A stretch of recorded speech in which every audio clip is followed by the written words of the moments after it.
mga balita at talakayan sa Balansyado. Maraming salamat. Curious ka ba sa maraming bagay? Kami na ang bahala dyan. Aalamin, tutuklasin at bibigyang linaw namin ang mga katanungang bumabagabag sa inyong isipan.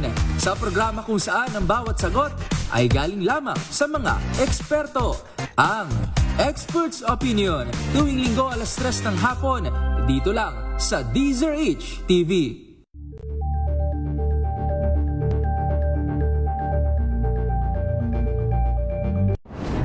Kung good vibes ang hanap mo, dito ka na sa sigurado! Mula sa mga istoryang nagbibigay ng inspirasyon hanggang sa mga kwentong may dalang solusyon. Mga balitang pampagaan ang pakiramdam at papaganda ng araw. Hindi lang ba sa good news, kundi the better news. Mula Lunes hanggang Biyernes, 1:00 ng tanghali sa DZRH TV.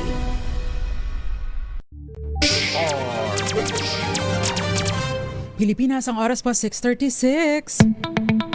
May problema ka ba sa batas? Hihimayin yan ng Panyera ng Bayan, Attorney Rina Seco sa Usapang Legal. Usapang Legal. Usapang Legal. Magandang gabi Pilipinas, ito po ang DZRH Usapang Legal kasama ang Panyera ng Bayan, Attorney Rina Seco para sa DZRH, una sa Pilipinas, una sa Pilipinas. Usapang Legal. Kumusta po kayong lahat? Medyo naon siya mi po ba yung naon siya mi po ba yung wage hike? Naku, paano na ba yan? But anyway, hopefully mananaig yung ating karapatan bilang mga manggagawa. But anyway, samahan niyo po ako hanggang 7:30 ng gabi. No? Tatalakayin po natin continuation ng ating naging talakayan noong Tuesday patungkol doon sa pagbawi ng lupang napatituluhan ng kapitbahay kahit na meron na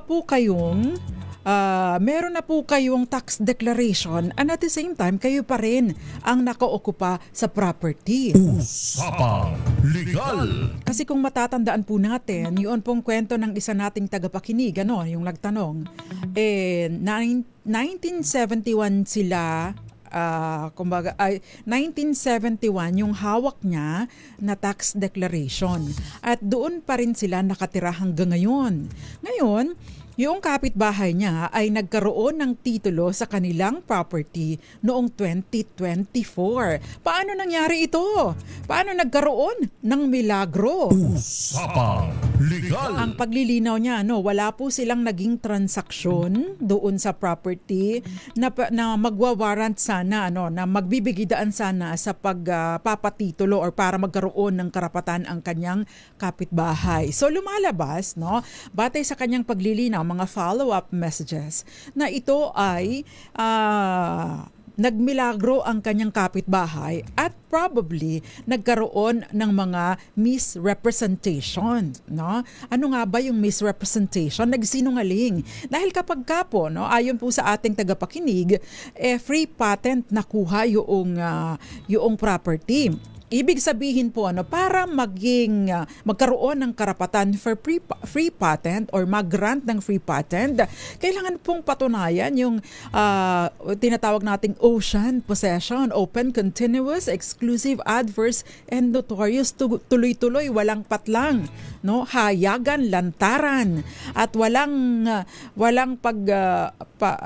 hindi in secret, yung pag-occupy doon sa property in the concept, sa konsepto ng isang taong nagmamay-ari. Usapang Legal. At noong Tuesday, sinabi po nila ng isa din nating tagapakinig, dapat yan, bakit mo, hindi po yan, ang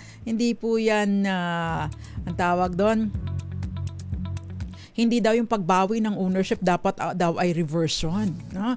Ay reversion po magkalinawan lang po tayo. Pagdating po sa reversion, hindi raw reconveyance, dapat daw ay reversion. So, lilinawin po muna natin, no, kung ano po yung pagkakaiba ng reversion at saka reconveyance. Dahil ito po ay napahapyawan na natin ng Tuesday, bagaman at we didn't have time, no, para po ito ay talakayin. Although, ito po ay kadalasan ang mas bihasa po dapat dito ay ang inyong abogado dahil siya naman po ang magsasampa ng petisyon. Kapag ka po kasi, no, ang naging approach ninyo, sinabi ng abogado ninyo ay reversion. Well, kanya-kanya po kasing approach ang abogado. Pero kung ako po ang tatanungin ninyo at ang sinasabi po ninyo ay ako na ang may-ari nito no? Matagal na ako naka-off ko pa dito, wala nga lang akong titulo, pero ako na ang nagmamay-ari nito mula't mula pa. Dito na ipinanganak, dito na nakabaon ang pusod ko. Di ba? Yan yung mga linya sa probinsya na dito na ako pinanganak, dito na ako tumanda, no? Dito na ako tinubuan ng puting buhok, no?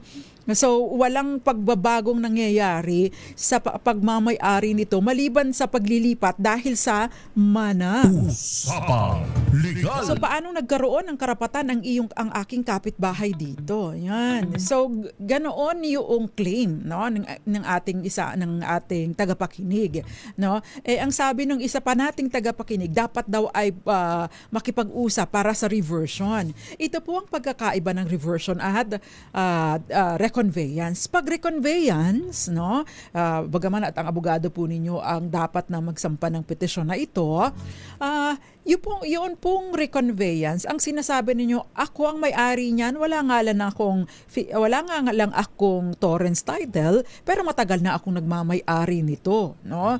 In fact, dito na ako nakatira, dito ako nakaposisyon, nag-introduce na ako ng mga improvements, at the same time, meron akong tax declaration, no? Yung iba, wala akong ibang transaksyon na nagdi-dispose ng property na ito. So how come na nakakuha ng titulo itong aking kapitbahay kung free patent po ito? Ibig sabihin, sinasabi nung nakakuha ng free patent na doon siya nakaukupa, possessor siya noong property. But that is not the case. Di po ba? Usapang Legal. So, ibig sabihin pag reconveyance, akin yan, ibalik mo sa akin. Yan. At i-cancel mo. I-cancel mo. I-declare mo na void o null o hindi tama, mali o illegal o walang visa ang free patent o yung title na nabigay dito sa aking kapitbahay. No? Dahil ako na ang merong pre-existing na karapat private right dito sa property na ito. Kung sinabi mo naman na ay reversion, parang sinasabi mo, ibalik mo yan sa gobyerno para ako ay later on mag-a-apply. Bakit ganoon, di ba? Usapang Legal. Parang sinabi mo na, ay hindi pa akong may-ari nito. No? May-ari nito ay gobyerno. Di ba? Yun po ang pagkakaiba. So, ibig pong sabihin, kapag nagkaroon ng reversion, ito po ay ang Estado, no, sa pamamagitan po ng Office of the Solicitor General, ang siyang magsasampa ng hakbang o ng kaso sa korte. At kapag po nagkaroon ng, kahit pa ma-i-revert or maibalik sa Estado yung property, ma-cancel yung title, no, hindi pa rin po ina-acknowledge ng korte ang iyong karapatan dahil ikaw mismo, ang sabi mo, ang may-ari nito ay gobyerno, hindi ikaw. Kaya po yun yung pagkakaiba. Usapang Legal. Ayan, malinaw po ba? Kaya po napakahalaga yung mga hakbang na gagawin natin. Otherwise, baka po nandyan na tayo, bigla pa tayo mawala ng karapatan dahil naiba tayo ng diskarte, di ba? Anyway, magandang umaga, magandang tanghali, magandang gabi sa lahat ng mga nanunood, nakikinig sa atin sa iba't ibang panig ng mundo. Feel free to share our discussion tonight dahil alam ko pong napakarami sa ating mga kababayan ang may ganitong problema. Okay? Magandang gabi sa iyo, Jerry Sumagaysay, Marilyn Tizon, Mami Belen Rivera, Aracid Casim, magandang gabi. Francisco Garcia, Romel Livid, Anthony Abranica, magandang gabi. Max Alvarez ng Rojas City sa Capiz. Si Ma'am Violeta, sasagutin natin yung mamaya yung question nyo. Si Florence Regalo, dyan sa Pila, Laguna. Si Henry Dolohan, dyan sa Botolan, Zambales. Si Jerry Sumagaysay, of course, hindi nawawala. Gael Enriquez. Usapang Legal. Siyempre, nanunood din po sa atin, Mr. Gabriel Andal. Magandang gabi po sa inyo. Magandang gabi, Teresita Atienza. Gayon din po sa inyo, Gilbert. Magandang gabi po. At yung iba pang nanunood, nakikinig sa atin, magparamdam lang po kayo para mabanggit din po natin ang inyong pangalan. Tita Ami Miraflor Garcia at siyempre, Marilyn Tizon. Usapang Legal. Si Gael, magandang gabi sa iyo. Alam mo ba na lumindol na naman ng malakas sa kagabi sa Jensan, sa General Santos, no? Si Gael kasi ibubulgar ko na lang bilang chismosa po ako. Bilang proud po ako na kaibigan ni Gael. Si Gael po ay naging kaibigan ko na lang dahil siya ay suki nating tagapakinig. Si Gael po ay merong property, no? Diyan sa Jensan, or meron pong mga asyenda na ba yan, Gael? Clarence Gano, magandang gabi sa iyo. Okay, pagpatuloy po natin ang ating talakayan, no? So, napakalaga po na kunin itong ibang mga dokumento na ito, ano. So, kung nakikinig po kayo, kailangan po ninyong kunin, no, bilang pagpapatunay or ma-frame po ninyo or ma-ipesto po ninyo ang inyong claim, ano. Bilang patunay, yung pong certified true copy ng free patent o ng OCT o TCT mula po sa Register of Deeds, no? Para po masabi niyo, oy, paano nga ba ito nakuha? May mga deklarasyon po kasi doon, no? Kunin po ninyo yung free patent, pasensya na kayo, bigla akong sinipon. Free patent application records mula sa DENR dahil naglalaman po ito ng affidavits, no, ng mga notices, yung patunay ng possession at cultivation at saka yung survey. So makikita po ninyo dito, sinabi niya na siya ang nakaposisyon. Ay nagsinungaling. Nandito kami eh. May bakod pa nga yung lupa namin. Kaya lang siya nakakatungtong dito pagka nangungutang siya sa amin eh.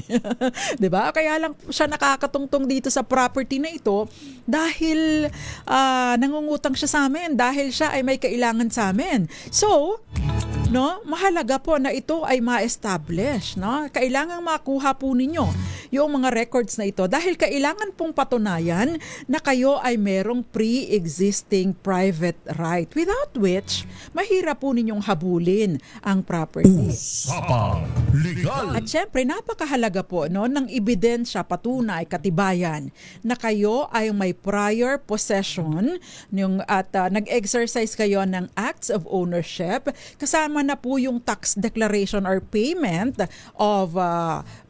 of taxes, yung mga resibo, yung improvements and affidavits. No, napakahalaga po nitong mga ito para po mailatag ninyo ng maayos yung inyong pre-existing rights. Dahil yan po ang pagbabatayan or yan po ang batayan ng inyong claim. So, yung DENR po mismo ay meron silang form, mga documents or mga template na po para po maghabol noong mga peke or mga illegal na titles. Kabilang na po yung sitwasyon na maling land classification o walang required possession, no? Kasi 'di ba sinabi, 20 years na po ako dito, no? Kasi po ang nire-require ng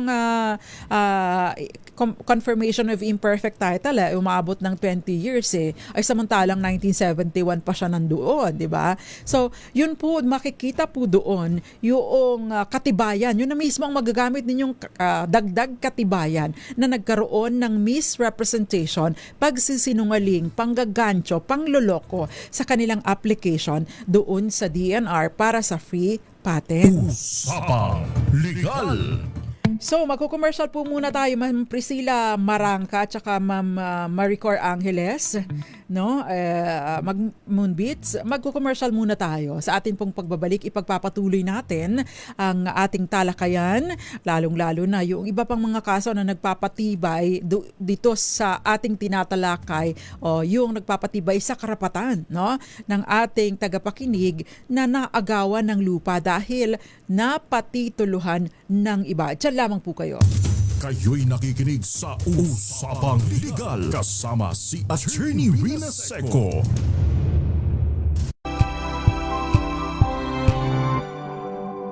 Sa pagbabalik tanaw sa 87 taong legal